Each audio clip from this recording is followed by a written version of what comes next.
on all of these messages. And the first layer is those who sit in front of me.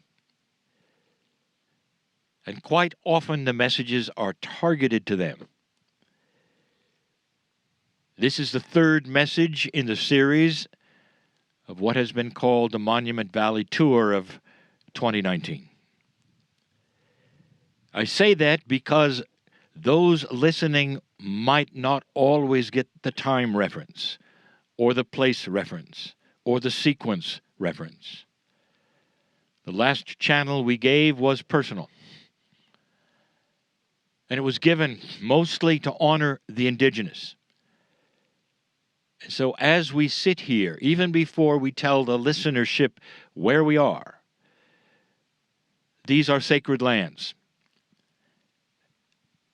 The ones who lived here had the ancestors who they draw upon for wisdom of life. And we recognize them yet again. And we ask permission of those ancestors for this message. A message that's not necessarily about the land this time, but a message of love and compassion, and one that I've given before in many ways. And so yet again, I work my way to that message through that which we've experienced yet today. This group sits here in the sun in a cool day in a hill that overlooks the majesty of the land. And in this, they have just come from that which is one of the most photographed wonders of the natural world, Antelope Valley. And now they overlook that which is Lake Powell.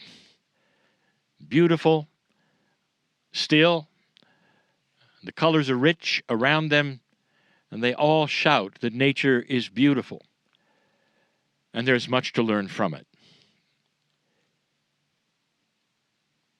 Dear ones listening past this group, if you saw photographs of Antelope Valley, you'd know, oh yes, that's where they are. Well, the photographs are worldwide. It's a canyon that changes dramatically with the seasons, with the position of the sun, and is never the same. It is perhaps one of the most beautiful places to the eye that you can imagine. And as I've said, one of the most photographed. It is open 365 days of the year, and multiple hundreds of tourists pour through there. Did you ever wonder what the indigenous felt when they discovered it? Did you ever put yourself in that place? What would it have been like for those who were just discovering this land and the beauty of it and the particulars of it, and they discovered that? Would they be impressed? Well, you'd have to put yourself in their place, dear ones.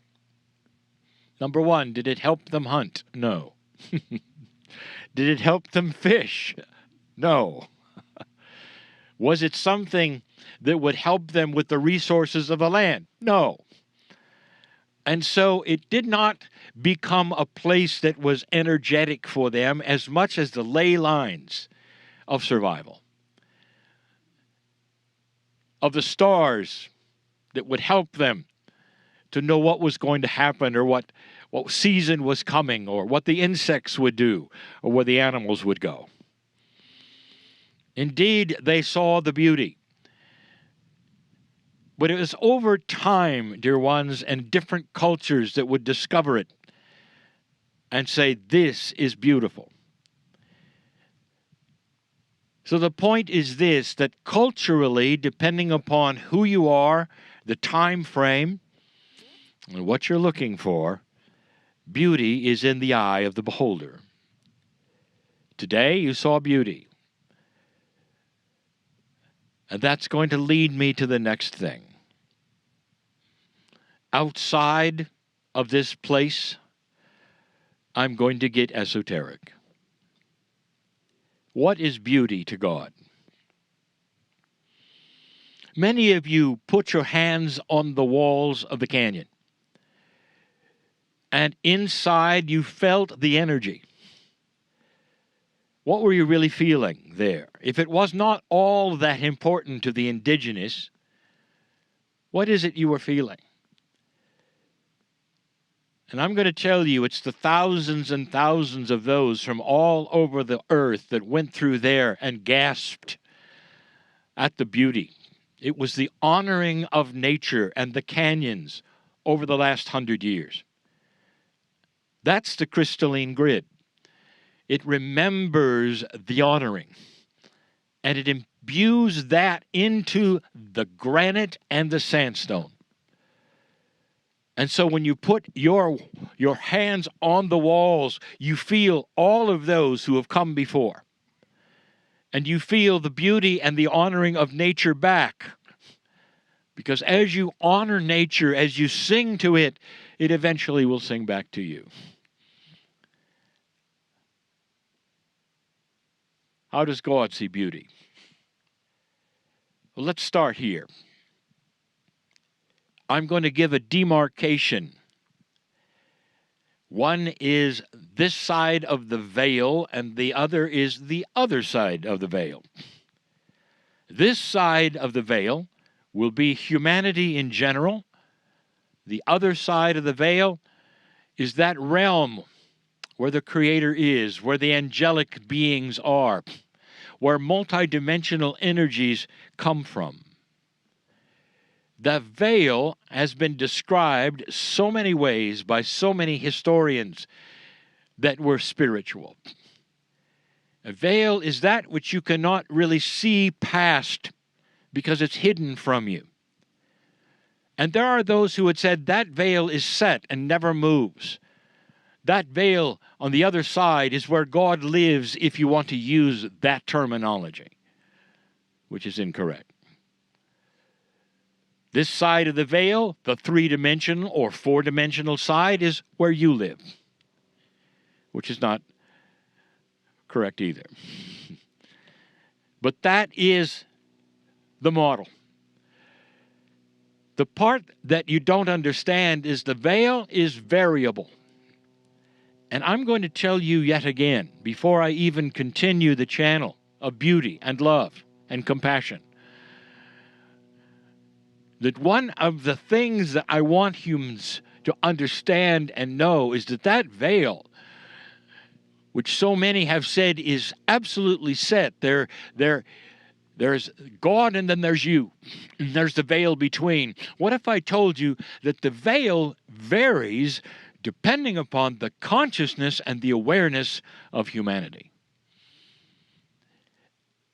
The more consciousness develops into oneness and understanding, as war goes away from this planet, and it will, as more are tuned in to the oneness, no matter what their spiritual belief, it happens everywhere. There is a softening that goes on. Every single time a planet goes into what I will call an advanced graduation status, that is to say that a consciousness starts to raise and raise through generation and generation, the veil between you and that angelic realm starts to lift. And you see clearer through it because of the evolution. And dear ones, if you haven't noticed, this is not necessarily a group veil that I talk about. How about you? When you started to awaken to the potential that there was a larger truth, when you started to awaken to perhaps a potential of oneness, an awareness that all humans had the right to worship, and you could love them all no matter what, because in basic terms, they all want the same thing. They all have families. They all have to survive. They all love, and they all have compassion at different levels. And an advanced awareness or an advanced human consciousness is going to awaken to those things. That there is a oneness with all other humans, no matter what their culture is. Let me ask, did the veil start to lift for you? And the answer is yes. Because suddenly it was all right to be more aware of things that were outside of the reality of what most people would believe. And I'm not talking about strange things or occurrences or visions. I'm talking about the feeling that you were in touch with something higher than you were before. And I mean in touch. I mean on a daily basis, you were able to get help and feel the love from the other side of the veil. Dear ones, 80 or more % of this planet believes in the afterlife, believes in the Creator, believes in one God. And so you're all set up to understand that there's a separation between you and that which is more spiritual on the other side of the veil. So humanity in general is aware of that. But the ones that I speak to right now, so many of you who have had that experience, a lifting of the veil for you. So it's individual as well as humankind potential. What I've told you for 30 years is that the potential for human evolvement is here. What I've told you for 30 years is that its relationship to the magnetic grid of the earth has been established with consciousness, and that is why the magnetics of the planet even moved in the 90s, to allow this higher consciousness with free will to show itself.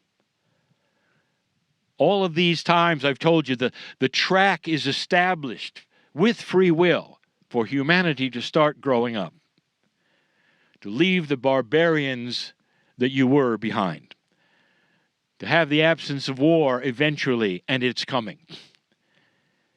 And every time we say that, there are those naysayers who say it cannot happen because it never did.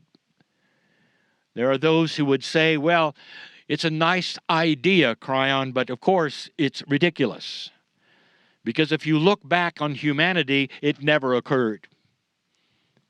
And that war is something we will always have. In fact, there are those who say you're overdue for the next one. And so that makes this message something that is controversial. But not near as controversial as what I'm about to tell you. What I have said for so many years now, for decades, that gets me in trouble with almost everyone. And I'll tell you. How does God see beauty? Do you believe in angels and esoteric spiritual guides? Flat out, that question to almost every human being, and they will say, at some level, yes.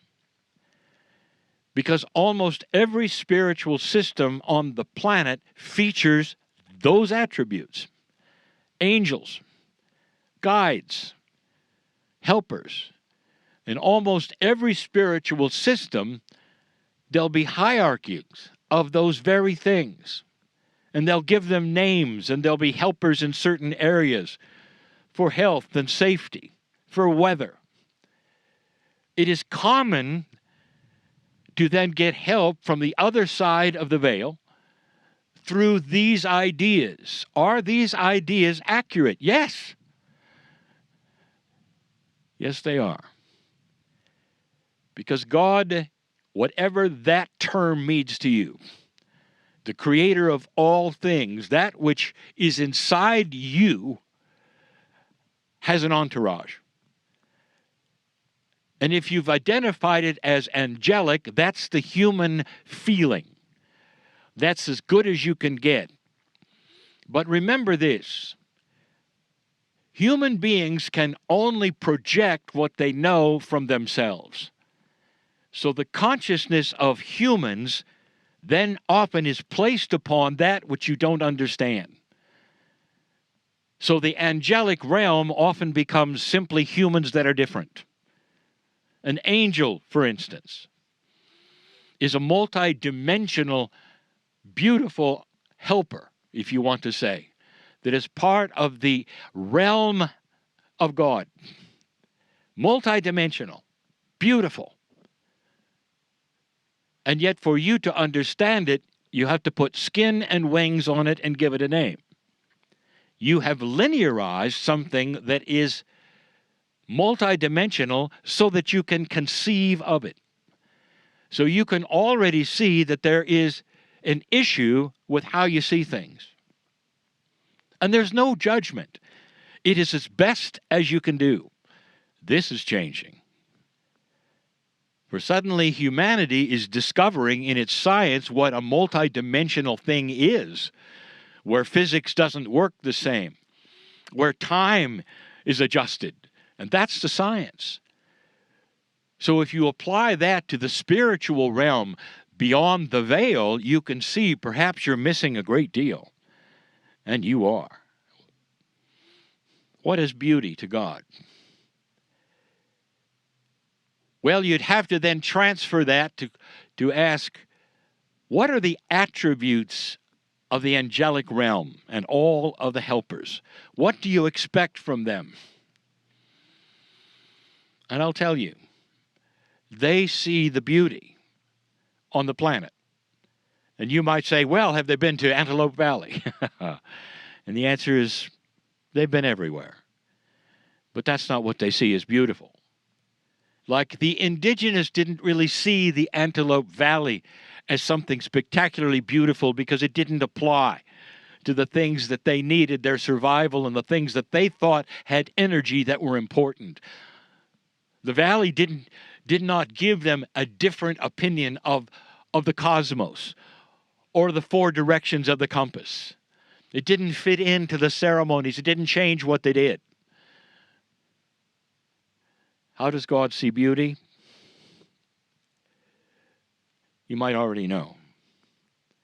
Every single human being on the planet, unique, like no other animal, like no other nature, put here as God's creation, is the most beautiful thing to the other side of the veil. Did you know that?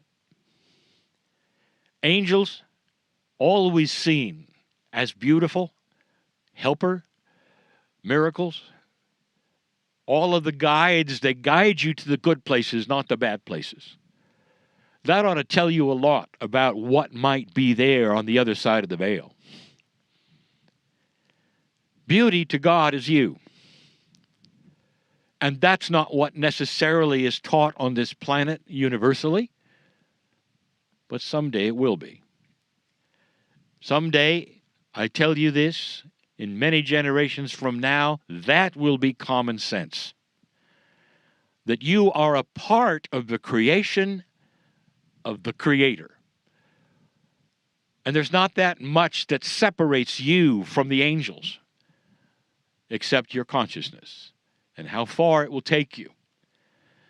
If I told you that embedded in your DNA was angelic energy, I would get in trouble yet again. Because there are those who say, no, embedded in your DNA is horrible things. Things that you're going to be punished for. And this is where I want to tell you something, and I'll say it yet again. In this odd separation between humanity and that which is angelic, this veil, everything beyond that veil is precious and loving and loves you beyond measure. Compassion, benevolence, any word that you can even conjure up in any language that is good is there. And on this side of the veil is what you have created with free choice as humans. And it's not that. Free choice has created many layers of negative, dark things. And they all belong to human, not to God. And here's where the statement comes that I've heard for so many and for so long. Kryon, excuse me, are you saying that everything beyond the veil is good and everything here is not so good? That's a bit simplistic, don't you think? And here I will give the answer yet again. Listen to the answer. The answer is exactly. And when you get that, you'll be a better, more informed, more aware human being. Everything that is negative here, even the things you attribute to God, belongs to humans. All of it. God does not have the things that you've assigned to God. Judgment, punishment, horror, torture, the afterlife, even of children, going to a place where you burn them alive every day. You think that's God? Millions do. Millions do. Not understanding that on the other side of the veil, that doesn't occur. And the consciousness is not there anymore, and I'll say it again, any more than that's the consciousness you would have for your children. You would not assign that to your children, would you? No matter what they've done. This free choice that you have really means free choice. Free to take this planet anywhere you want to go. You might have noticed that Kryon does not give current advice over things that you do to yourselves. Whether it's all the controversy of the various types of radio frequencies you have in the air, or the chemtrails, or any of the things that may or not be affecting you. I don't talk about it because, dear ones, that's your karma. You do to yourselves what you do to yourselves. Part of the growth of consciousness is, will you clean up your act? Will you stop polluting to the degree will you kill yourselves? All of these things you are working with constantly. That is humans with humans. I am talking about the spiritual aspect of who you are. The things that are changing on the planet. The things that are starting to be revealed. Don't you find it interesting, yet again, that some of the darkest things that you've done to yourselves, or that's in your society, that have been there for hundreds and hundreds of years, are just starting to be revealed now? Don't you find that odd? I'll tell you, this is all related to the shift of the magnetic field, to 2012, to an increased consciousness worldwide over dark things, starting slowly to clean things up that used to be uncleanable. And that includes some things that are coming, and you'll see them, and you'll see them.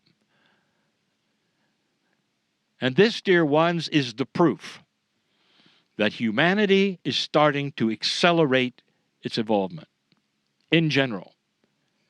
And I sit in front of a group of people in this beautiful place, and those listening who can just imagine what this place is like, who are starting to see it in their own lives. Exactly. God is good, benevolent. There is much love for you. You are seen in the eyes of all of the entourage on the other side of the veil as magnificent. The soul that is in every single human being is forever and is part of God. That's where the soul came from. That's where it goes back to. And you're here for a little while. This is temporary. All of it. As beautiful as it is. As short as your life is. It's all temporary. Home is where the good stuff is. There'll come a time when the veil will blur. And there'll be the realization that the angelic realm is starting to be available. And then there will be a more firm affirmation that perhaps it's inside. Kryon, you speak in riddles. No, I don't. Not really. Any more than the riddles of the indigenous have to be figured out because they work in metaphors. So do I. But you have to examine these things to understand a little more. Death has no sting, dear ones, except to the ones left behind. And I want you to realize that and understand that every single one of you will take a last breath again. And every single one of you will awaken within a short amount of time and hear the music and see that light, and you'll know again, whew, I'm home again. That's a promise. And every single human being has had a near-death experience is changed for the rest of their life. Did you know that this magnetic grid that you have around the earth is part of your consciousness? Were you aware that you need the magnetic grid to live? I'll say it again. If you're going to go into space, scientist, you better take the grid with you. You better assimilate it somehow and take it with you. You ought to study it to make sure you understand what it's doing, what it's not doing. Because you can only go so long without it before your body starts to deteriorate. I've never mentioned this before, not like this.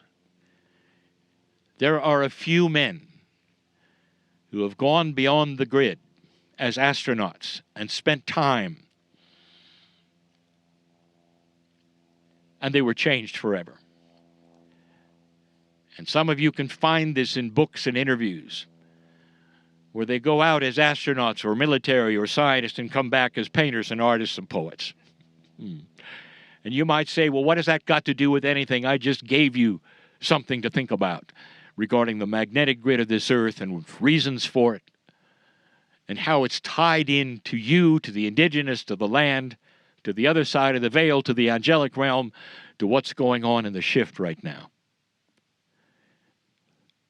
You or the Antelope Canyon to the angelic realm.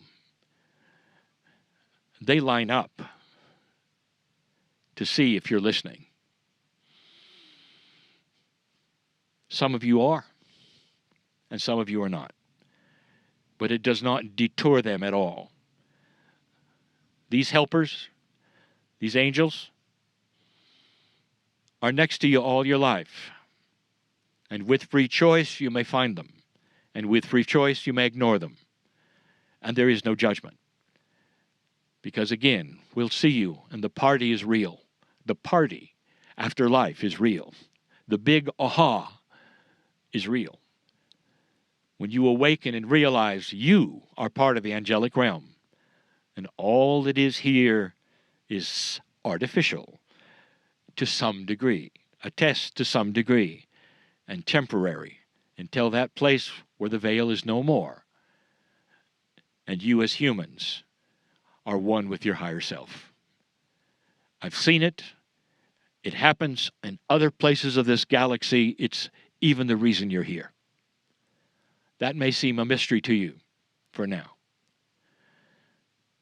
I give this message in a place where the ancestors smile. And they say, this is the message we have always given to the indigenous that are here, who know they are part of the 4 compass headings and are part of the stars and the cosmos and of nature, and play their part in a dance with the elements that keeps them surviving for century after century after century without any depletion of nature. Being one with these things is the most wise thing you'll ever learn again. That's it for now. Leave this place knowing You're magnificent. Truly. And so it is.